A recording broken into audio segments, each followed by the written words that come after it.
কংগ্ৰেছৰ বুকুচাত উঠি তেওঁ শিৱসাগৰত জয়লাভ কৰিছে বুলি ক'বলৈ মই এতিয়া দ্বিধাবোধ নকৰোঁ।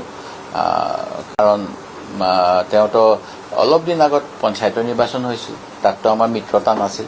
তেখেতৰ দলেতো প্ৰাৰ্থী দিছিল, সেইখিনি কিমান জয়লাভ কৰিলে। তেওঁ যে কৈ আছে অকল তেওঁৱে কষ্ট কৰাৰ কাৰণে তেওঁৰ বেছ আছে, তেওঁতো সেইটো দেখা নাই।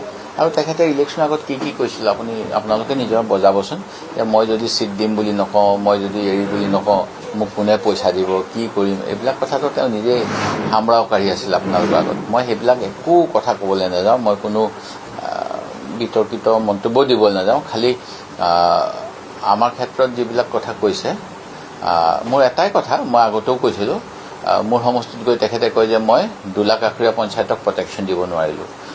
অৰ্থাৎ 2 লাখ আখৰীয়া পঞ্চায়তখন স্বাভাৱিকভাৱে ডিলিমিটেশ্যন কমিশ্যনৰ গাইডলাইন মতে শিৱসাগৰলৈ গুচি যাব নালাগিছিল। আৰু অনুৰূপ ধৰণেৰে নামতিয়ালি পঞ্চায়ত, য'ত সংখ্যালঘু ভোটাৰ থাকে, সেইখনো শিৱসাগৰ সমষ্টিলৈ যাব নালাগিছিল। সেইখিনি যোৱা ডিলিমিটেশ্যনৰ সময়ত কিয় গ'ল, সেই প্ৰশ্নটো মোৰ বাবে এতিয়াও সাঁথৰ। গতিকে সাঁথৰবিলাক লাহে লাহে ভাঙিব নিশ্চয়।